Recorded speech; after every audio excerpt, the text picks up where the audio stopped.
안녕하세요, 여러분. 먼저 48번 지문을 해석해 보도록 하겠습니다. 눈에 띄는 지시어가 있나요? 그나마 사람 이름 정도가 눈에 보이고요. 그 다음으로 답의 근거를 찾아보도록 하겠습니다. 먼저 첫 번째로 무언가에 대한 비평으로 내용이 시작을 하고 있고요. 그 다음에 밑으로 내려가서 행동적인 적응, 행동적인 변화가 훨씬 더 효과적이래요. 유전적인 변화보다. 아, 행동적인 변화가 유전적인 것보다 훨씬 더 효과적이구나. 그 다음에 행동적인 변화가 그래서 환경적인 위협의 첫 번째 반응이래요. 그리고 그 다음으로 유전적인 적응, 유전적인 변화가 따라온답니다. 자, 그러면 환경적인 위협에 대해서 먼저 행동적인 변화가 첫 번째 반응이고 그 다음으로 유전적인 변화가 따라온다고 했습니다. 환경적인 위협, 거기에 맞춰서 우리 인간의 행동을 변화시키고 그 행동 변화에 발맞춰 유전자도 같이 변한다는 거네요. 그럼 답은 몇 번이 될까요? 당연히 1번이 되겠죠? 무엇이 첫 번째로 적응하는가, 변하는가? 행동 또는 유전자. 당연히 답은 첫 번째 반응인 행동이 되겠습니다. 그럼 이걸 두고 같이 해석을 해보도록 할까요? 그리고 처음에는 비평으로 시작을 했다가 마지막에 행동적인 적응이 더 효과적이라는 내용이 나왔으므로 대안으로 마무리를 하고 있습니다. 즉, 비평대안 구조를 이루고 있다고 봐도 되겠습니다.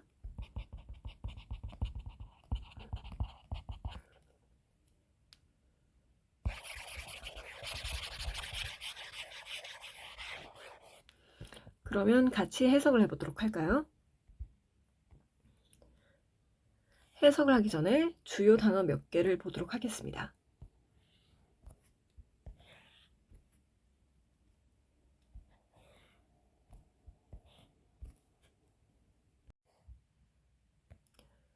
먼저 다윈이라는 사람에 대해서 아시나요? 이 다윈이라는 사람은 자연 선택설과 진화론을 주장한 사람입니다. 이 다윈에 대해서는 빈출 주제니까 꼭 알아두길 바라고요. 먼저 자연 선택설이란 생물이 환경에 적응해야 살아남는다. 생존한다. 이게 자연 선택설이고요. 이렇게 자연 선택을 통해, 즉 생물이 환경에 적응해서 통해 생물이 진화를 한다. 이게 진화론입니다. 그래서 이 자연 선택설과 진화론을 이용해서 원숭이가 인간이 된 것을 주장한 사람이 바로 이 다윈이라고 보면 되겠습니다. 여기 이 다윈이즘은 다윈의 주장이라고 생각하면 되고요. 그 다음 Natural Selection은 다윈의 주장 중의 하나였던 자연 선택설이라고 보면 되고, 도메인은 영역, Specific은 특화된, 특정한 이런 뜻이고요. 모듈은 알아두세요. 구성 요소라는 뜻입니다.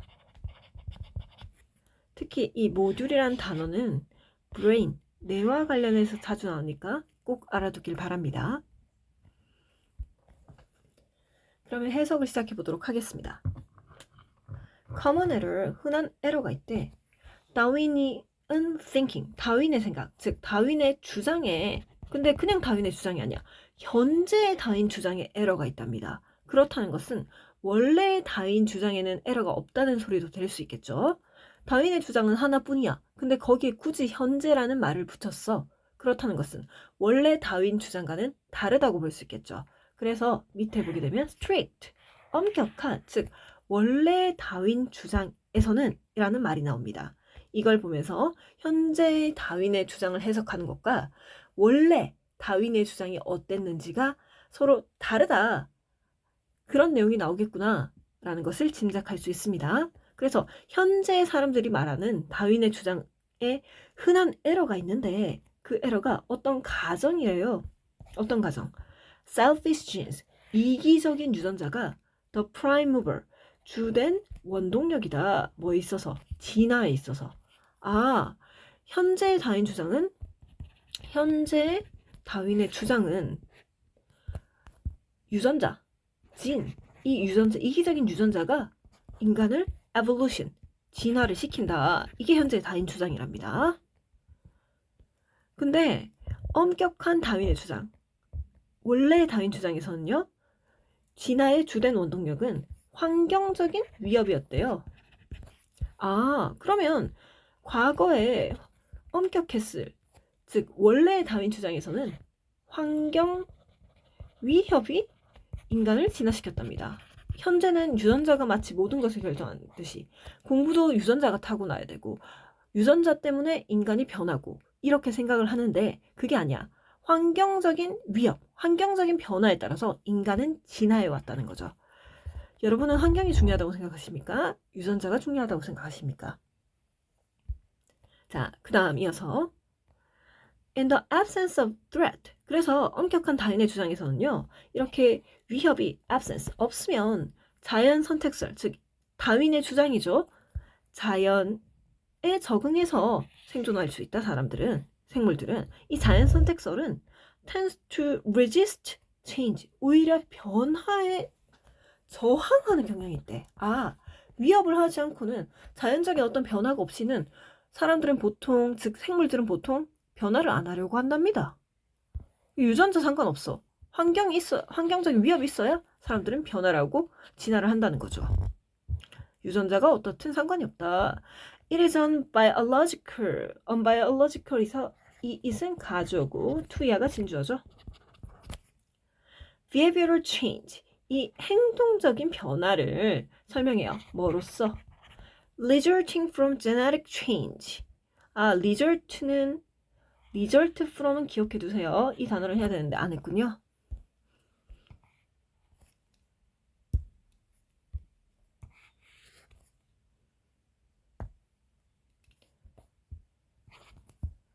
뭐뭐로부터 약이 되다. result from 꼭 기억하시고요. 근데 여기 ing가 붙었으니까 뭐뭐 하는 것 해서 genetic change. 아, 유전적인 변화로부터 행동적인 변화가 유전적인 변화로부터 야기되는 것으로 설명하는 것은 비생물학적이래. 즉 유전적 변화를 통해서 행동 변화가 온다. 즉 유전자가 먼저 변해서 그 사람이 변하는 거다 라고 보는 것은 비생물학적이고 또는 the ex-vacuum emergence of domain-specific brain modules. ex-vacuum은 밑에 있죠. 무에서의 영역 특화된 뇌 구성 요소의 무에서의 출현. 갑자기 뇌에서 어딘가 뭐 예를 들어서 수학이 특화된 유전자가 팍 출현을 하는 거야. 돌연변이가 팍 일어나는 거야. 그런 것으로부터 또 야기된 것으로서 이 행동 변화가 그런 것으로 또 야기됐다. 그래서 그 사람이 갑자기 수학을 잘하게 됐다라고 설명을 하는 것은 비생물학적이라고 합니다. 자, 그러면 이 O를 사이에 두고 뭐가 이어지고 있죠? 딴 색깔로 한번 표시를 해볼까요? resulting from에서 먼저 genetic change가 1번, 그 다음에 ex-vacuum emergence가 2번입니다. 그래서 깔끔하게 해석을 하면 어떤 행동의 변화라는 것이 예를 들어 수학을 엄청 잘하게 되는 것이 영역 특화된 뇌 구성 요소의 갑작스러운 출현, 무에서의 출현 또는 애초에 뇌에서 유전자가 돌연변이가 생겨서 유전자가 변화하는 거 이걸로부터 행동 변화가 나왔다라고 야기된다라고 생각하는 것은 그렇게 설명하는 것은 비생물학적이래. 오히려 행동 변화는 우리 뭐라고 했죠? 환경 위협에서 야기된다라고 했죠. Evolutionary psychologist Shirley. 진화 심리학자는요, 분명하게 알고 있답니다. 왜 뇌가 진화했는지를 분명하게 알고 있을 거예요. 커스마이즈 토비 같이 이 사람들은 지적을 했는데요. 뇌라는 것은 are found, 발견된답니다. 단지 동물들에게 발견되는데 어떤 동물? That move, 움직이는 동물에게서 발견이 돼요. move라고 하는 건 뭘 대신할 수 있겠죠? 행동입니다. 행동을 가진 동물들에게서 뇌가 발견이 된답니다. Brains are behavioral organs. 이 뇌라는 것은요, 행동적인 기관이래. 그리고 이 행동의 adaptation, 행동의 적응이라는 것은 심표 있네요. 이거는 앞에 있는 behavioral adaptation을 꾸며주는 심표 절입니다. 절이라고 하기도 하고 심표구입니다. 형용사구고요. being은 생략 가능합니다. 자, 해석해보면 즉각적이고 non-random, 랜덤하지 않은 그러한 행동 변화가 막 너무 충동적으로 일어나지 않고 서서히 즉각적으로 랜덤하지 않게 일어나는 이 행동 변화는요, fastly 엄청나게 더욱 효과적이었답니다. 유전적인 변화보다. 그렇죠. 우리 환경적인 위협이 가해졌을 때 우리는 행동을 먼저 변화시키지. 뇌야 변해라, 유전자야 변해라 이래요. 우리 수학 시험을 쳐야 돼. 그러면 수학 유전자가 변해가지고 수학 시험을 잘 치는 게 더 확률이 높을까요? 아니면 수학 공부를 더 많이 해서 수학 시험을 잘 치는 게 더 높을까요? 일단 수학 시험은 위협이야. 당연히 수학 공부를 열심히 해서 수학 시험을 잘 치게 되는 비율이 높겠죠? 그리고 이걸 계속하다 보면 수학적 유전자가 발달하게 되겠죠. 자, 그럼 가보겠습니다. 그래서 In animals with brains, 뇌 가진 동물들은요, 뇌가 있는 동물들, 유전자가 발달한 동물들, 쉽게 말해서 뇌는 유전자가 발달한 겁니다. 이 뇌 가진 동물들은 behavioral change is the user first response. 이 행동적인 변화가 첫 번째였고요. 환경적인 위협에 대해서 만약 그 변화가 성공적이야, 즉 수학 문제라는 환경적 위협이 있을 때 내가 수학 문제를 많이 풀었어. 근데 시험 성적이 잘 나와. 즉 이 수학 문제를 많이 푸는 이 행동적인 변화가 성공적인 결과를 가져왔어. 그러면 그렇게 계속 수학 문제를 풀면서 genetic adaptation, 즉 유전적인 변화, 수학적 유전자가 발달하게 되는 genetic adaptation이 will follow, 따라올 거랍니다. 새로운 행동에 발맞춰서 더욱 점진적으로. 당연하죠. 행동이 변하기 쉽지 유전자가 변하기 쉽진 않죠. Animals do not evolve carnival teeth and then decide it might be a good idea to emit. 동물들은 진화하지 않았습니다. 진화시키지 않았습니다. 이 육식의 이빨을 진화시키지 않았습니다. 그러고 나서 decide it might be a good idea to eat. 고기를 먹는 것이, 여기서 it은 가주네요. 이거는 진주어고요. 고기를 먹는 것이 좋은 아이디어라는 것을 결정하지 않았습니다. 깔끔하게 해보면요.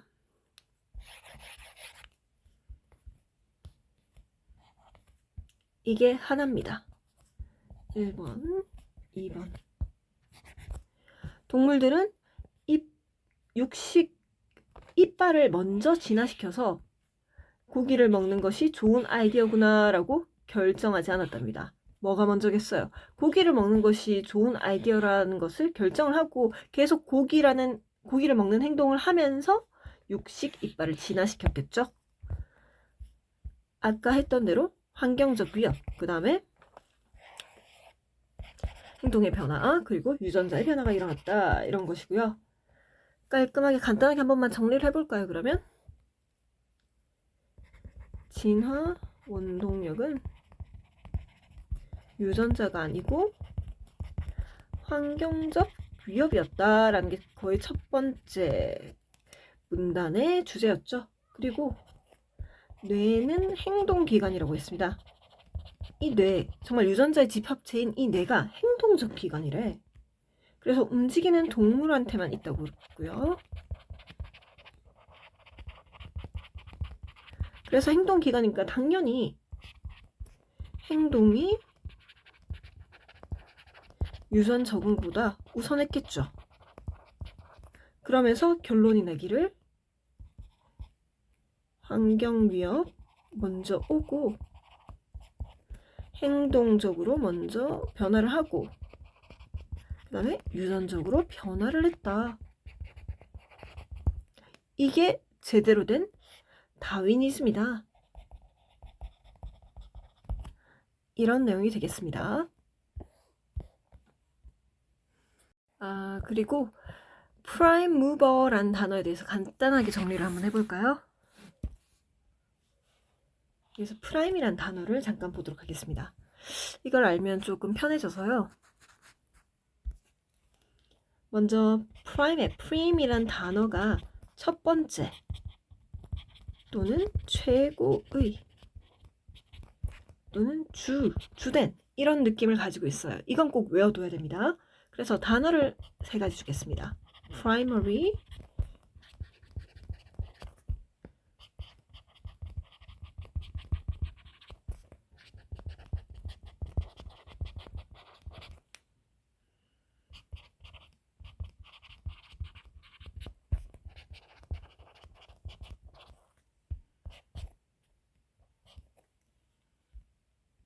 일단 이 prim이란 단어가 나오면 무조건 첫 번째 넣어보면 되고요. 그 외에 최고의 주도 같이 넣어주면 됩니다. primary cause, 첫 번째 원인, 즉 주된 원인이란 뜻이죠. 그 다음 primitive civilization, civilization은 문명이란 뜻이죠. 그러면 첫 번째 문명? 조금 어색하니까 특히 primitive는 원시적인 원시의 문명이라고 생각하면 됩니다. 프레미벌도 미벌 자체가 시대를 뜻하는 단어예요. 그러면 원시 시대의 숲이니까 원시림 정도가 되겠네요. 그래서 프림이란 단어가 나오면 이 3가지 중에 하나를 대입해서 꼭 해석해 보길 바랍니다. 프림, first, 최고의, 주. 이 3가지를 꼭 기억해 주시고요. 그러면 위를 한번 올라가 보도록 하겠습니다. 7번은 쉽기 때문에 단어와 답의 근거만 체크하고 넘어가도록 하겠습니다. 먼저 인상 깊은 지시어로는 그나마 thus 정도가 보일 것 같고요.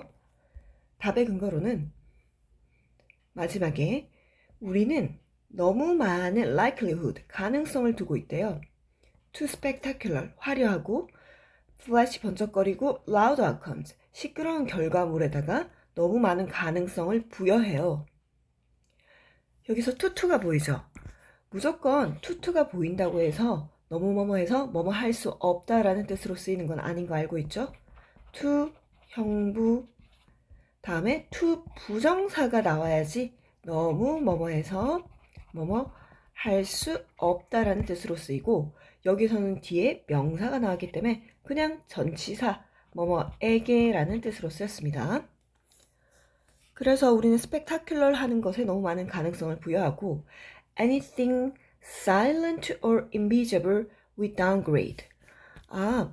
조용하고 눈에 보이지 않는 것에는 평가절하를 한답니다. 우리의 뇌는 인상적인 결과물을 더 쉽게 상상했는데요. spectacular 하는 것에 더 큰 가치를 둔다라는 뜻이니까 당연히 답은 1번 되겠습니다. 우리는 weight, 더 무게를 둡니다. 중요성을 둡니다. 드라마틱한 상황들, 드라마틱한 것들에다가 더 많은 중요성을 둔다. 1번이 답이 되겠고요. 단어만 몇 개 보도록 하겠습니다.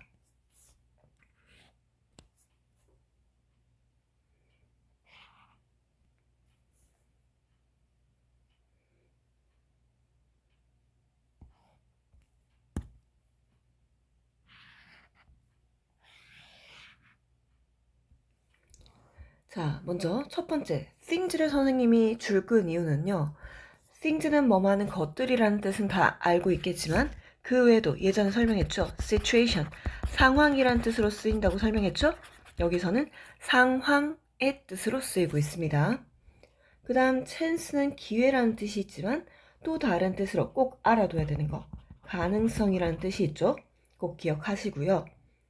마지막으로 anything 같은 경우에 왜 줄을 그었냐면 보통 any는 부정문과 의문문에 쓴다고 알고 있죠. 그런데 여기서는 not이 보이지 않아요. 그럼에도 긍정문에 쓰였다는 것은 any가 긍정문에 쓰일 경우에는 어떤 뭐뭐라도 라는 뜻으로 해석이 됩니다.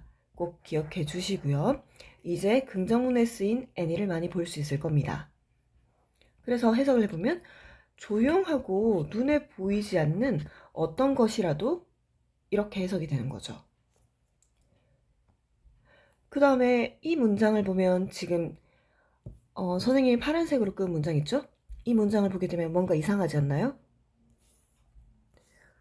분명히 위는 주어인 것 같고 downgrade는 동사인 것 같은데 만약에 위 downgrade가 앞에 있는 anything을 꾸며준다면 또 문장이 이상해지죠. 주어 동사가 사라지죠. 자, 이 문장은 어떻게 된 거냐? 목적어 도치가 일어났습니다. 간단하게 점검해 볼까요? 우리 보어 도치는 어떻게 생겼다고 했죠? 보어, 동사, 주어. 제일 강조하는 보어가 제일 앞에 나오고 동사 주어가 됩니다. 부정어 도치는 어떻게 된다고 했죠? 제일 강조하는 부정어가 제일 앞에 나오고 그 다음에 의문문을 만들어주면 된다고 했습니다. 그 다음 지금 하나가 추가되겠네요. 목적어 도치, 목적어 강조라고도 할 수 있는데요. 목적어 도치는 역시 제일 강조하는 목적어를 앞으로 보냅니다. 그리고 나머지는 그냥 그대로 가면 됩니다. 되게 특이하죠? 목적어를 여러분이 강조하고 싶을 때는 그 목적어를 앞으로 보내기만 하면 됩니다. 예를 들어서 She loves Tom. 그녀는 탐을 사랑해해서 탐을 강조하고 싶어. 그러면 탐을 앞으로 보내기만 하면 되는 겁니다. 쉽죠? 자, 그러면 여기서 일어난 도치도 마찬가지입니다. 원래 anything부터 invisible까지가 문장 뒤에 있었다가 여기보다는 이쪽이 더 낫겠네요.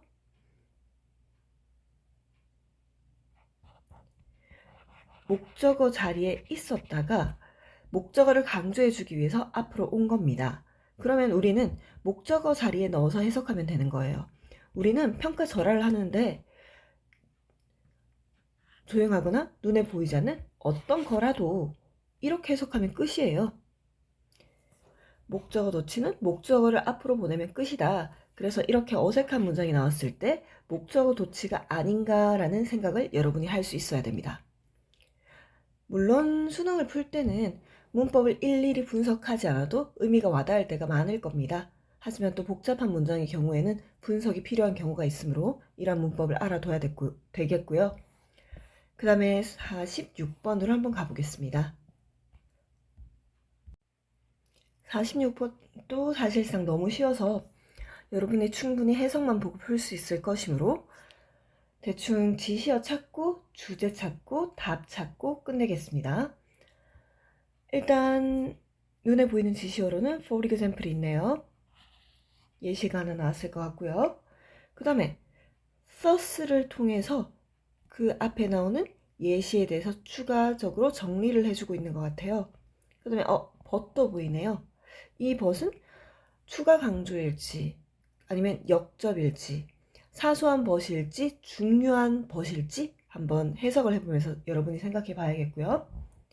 주제는 이쪽이 되겠습니다.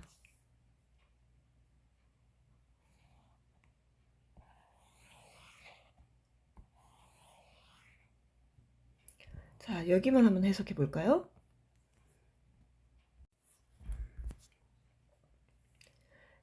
This requires, 이거는 요구하는데요. 이건 당연히 앞에 나오는 것이겠죠. 매우 delicate balance, 섬세한 균형을 요구한대요. 마케터는요, 물건을 파는 사람들은 must continue to, 계속해야 된답니다. generate, 생성하다죠.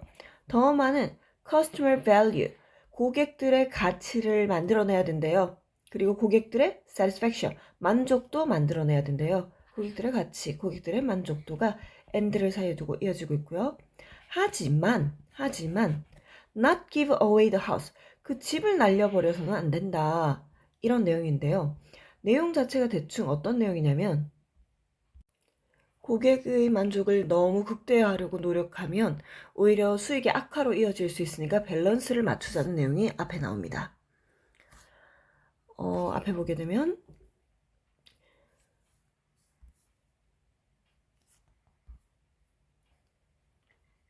회사는 항상 고객의 만족을 올리려고 하지만 그 방법이 그것의 가격을 낮추고 그것의 서비스를 증가시키는 거야.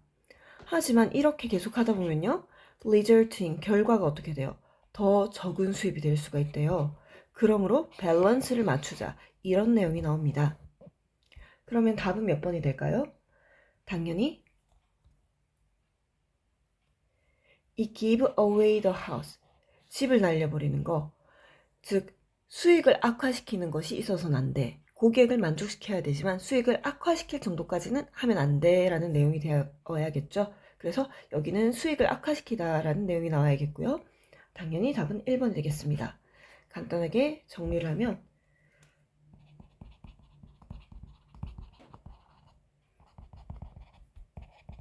고객 중심 회사는 더 많은 고객 만족의 창출이 필요하고요. 하지만 수익성을 위태롭게 해서는 안 된다. 이게 이 내용의 전부입니다. 당연히 구조는 말 안 해도 의도 논증이란 걸 알 것 같고요. 그 다음에 또 47번 같은 경우에도 구조는 어떻게 될까요? 당연히 앞에 foolish란 단어가 보이죠? 어리석다. 그리고 마지막에도 downgrade, 평가 절하한다. 즉 비평입니다. 비평이라면 비평 대안이 되겠고요. 그러면 퀴즈를 잠깐 내보도록 할까요? 오늘은 간단하게 내보도록 하겠습니다. 선생님이 좋아하는 과자는 무엇일까요? 첫 번째, 탕후루. 두 번째, 달고나. 수고했습니다.